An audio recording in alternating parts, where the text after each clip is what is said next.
It's the world's third smallest country, and it has just launched its own passport program. It's the cheapest that we've seen for a while, but who's it really for, and is it really worth it? Let's find out.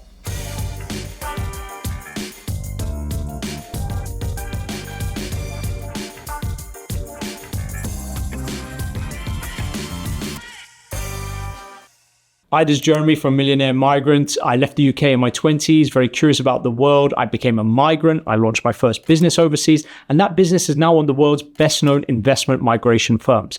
But I'm still exploring the world on my journey and discovering that things are changing very fast since COVID. And so join me as we look at all the investment opportunities, all the Plan B opportunities, asset protection strategies, tax mitigation strategies, immigration plans, and many, many more. Today, we're going to start talking about all the things that are coming out of Nauru. It's just started its own program. Now, what we need to do here is also give you a little bit of context and background about new programs. So I've been doing this for close to 15 years. And so I've been around with a lot of new programs. I still remember when Antigua started, when Grenada started, St. Lucia started, Montenegro started, and et cetera, et cetera, et cetera.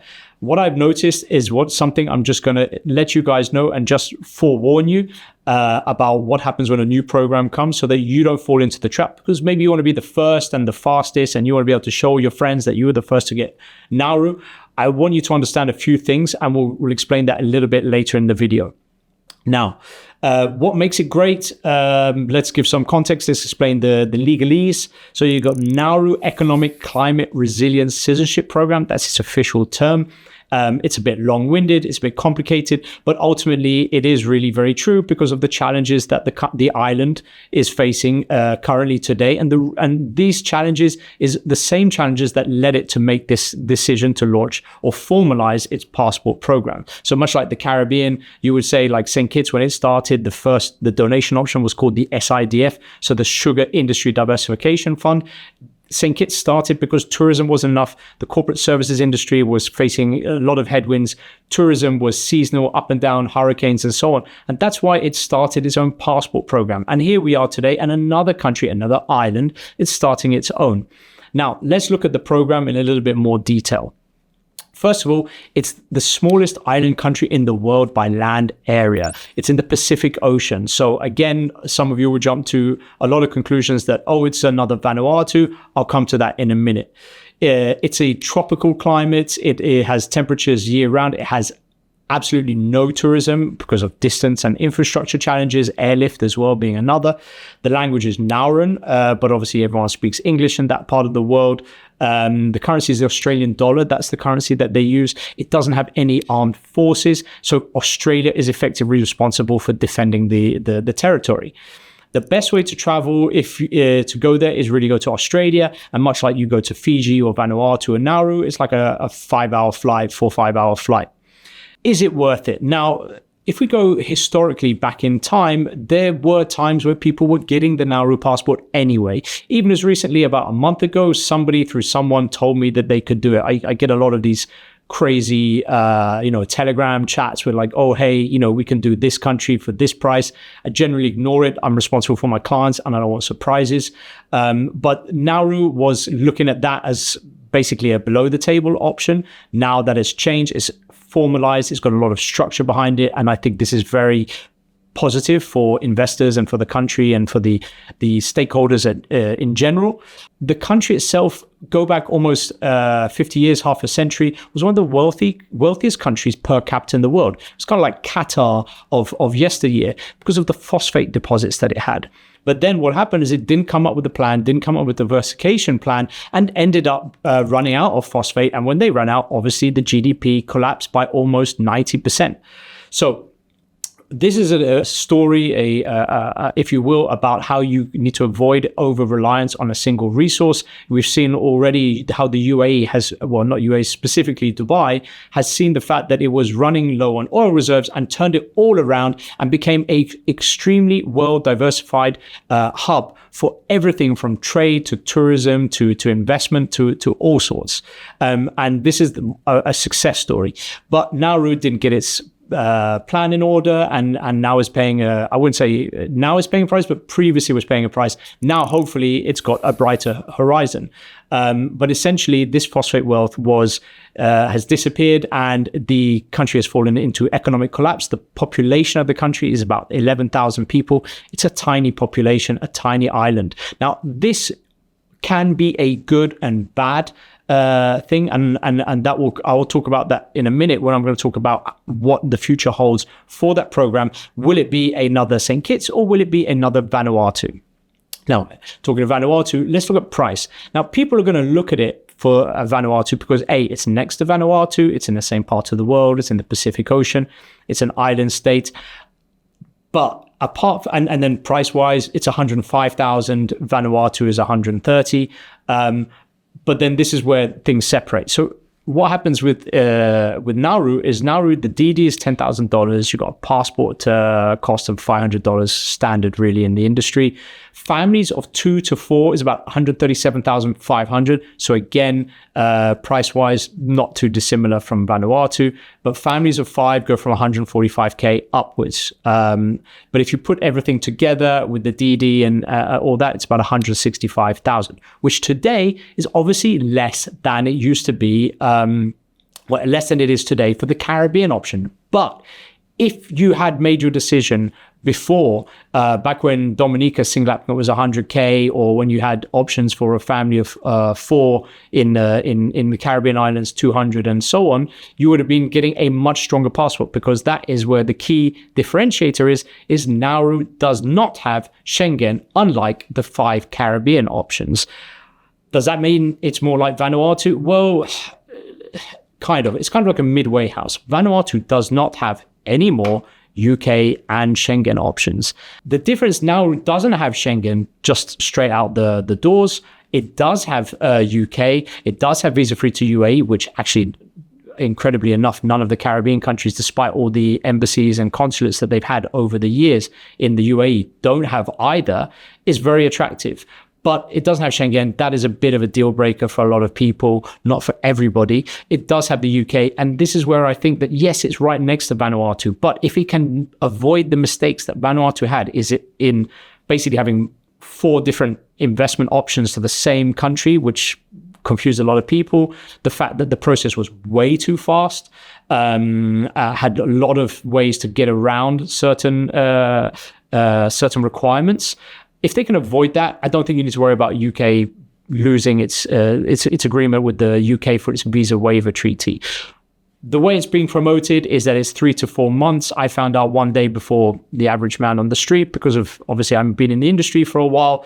3 to 4 months, I would really put a big fat asterisk next to this, because it's not going to take 3-4 months. I'm going to guarantee you the first clients are not going to take 3-4 months.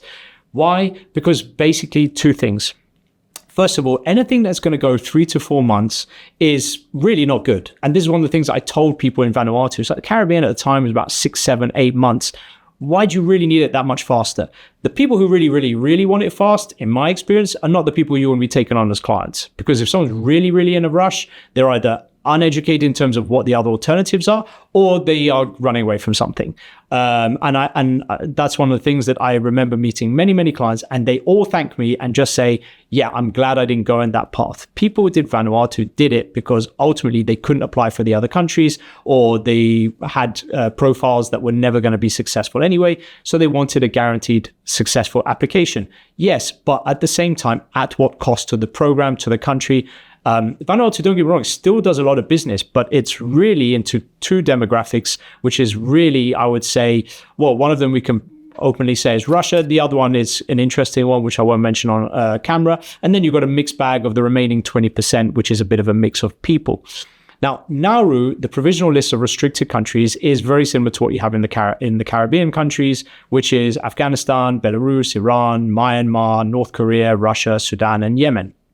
So if you were to look at that, it's very simple, and it looks like straight off from the launch and the get-go, they want to make sure that they are following a lot of the protocols which the international community want them to adhere to, which is, again, you're either with us for Russia or you're not with us for Russia. Here's another thing, if you wanted to compare both countries side by side, and again, this is what I'm trying to say, it's like, just because Nauru is geographically located next to the Vanuatu does not mean that it would share any of the matters from the past or from the future. It just happens to be next to each other. For example, Vanuatu now is implementing biometric passports. That was another request that was made from the international community to have confidence in where the program was going. And it was another request that was ignored, just like the UK warnings. The Schengen, by the way, just got announced a couple of days ago that it's permanently not going to get Schengen. So they didn't even fix themselves up during the grace period either.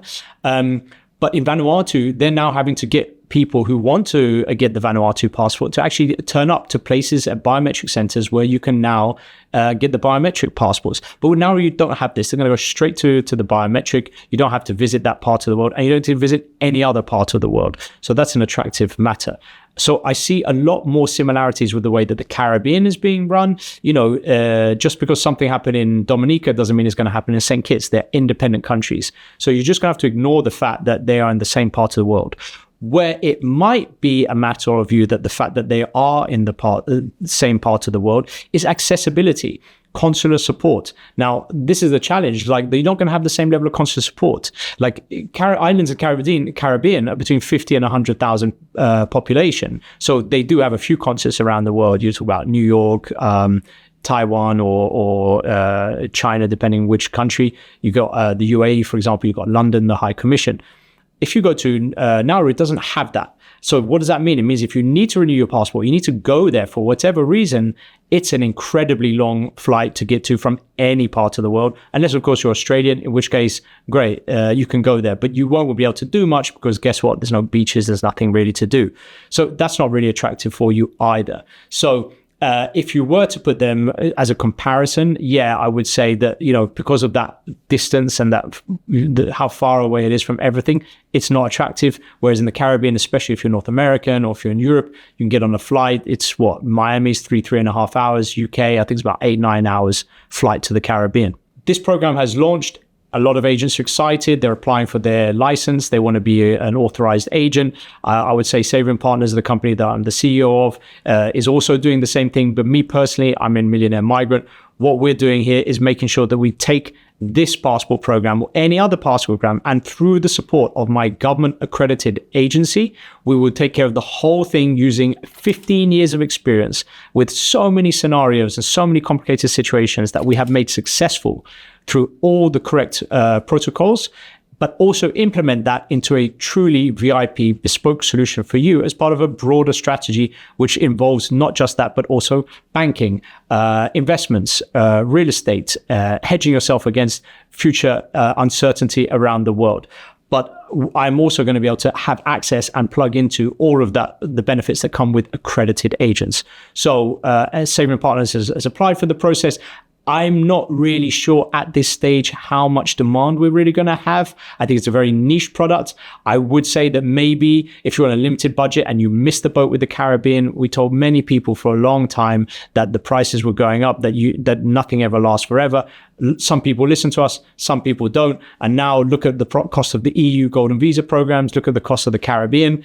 In this business, you need to just get straight involved. It's like investing in an emerging real estate market. It's like if you snooze, you lose. Some people say, but the price will come down in the future. Maybe not. It would have been better just to do it earlier. I would say probably for anyone looking to do this, I would probably have, if you're on a limited budget and you don't want to pay Caribbean prices, what could be interesting is that you would take, for example, the Nauru. So you've got UK, you've got UAE. UAE is not a difficult country to visit anyway. You might as well get a UAE Golden Visa. It's the biggest selling residency program in history. So what you can do is get Nauru. You can also get the Latvia residency program. That's only 50,000 euros. That's the least expensive option on the table today for the EU. There's others like Poland and everything, but that one, I think what I've noticed from my friends on the ground there is that it's not a done deal. There are, unwritten caveats that certain people, certain nationalities won't get it. And that's why Latvia is a bit more vanilla. You don't want to go into something knowing that someone has told you that it's going to be fine. You need to be speaking to experts who know that at some programs, there is something that is unwritten that doesn't mean it's guaranteed. You want to know, I want to start this process. I want to know what the documents are required. I want to know roughly how long it's going to take. Timeframes always vary. But I also want to know that this is something, when I start, I'm going to come out the other end. There are countries where this is not actually happening. And I'll talk about this in another video, because I see a lot of people talk about Serbia, talking about Albania, talking about Poland. Like, I hear all this type of stuff. If 95% of the people within the qualified, educated, accredited citizenship and residency by investment industry don't put that program, what does that tell you? Now, going back to my point here, get the Latvia residency, stick it on with the Nauru, and then you'd be kind of pretty much below Caribbean pricing, but with the fact that one is a residency, right? So what that does, it gives you a lot more benefits. It will be, in terms of your status, you'll get residency status, you'll be able to banking, you'll be able to have settlement rights, you can stay for longer periods of time. So you'd get a lot more with that with Latvia. There's a big difference between the residency and just relying on a Caribbean passport or any that has visa-free access.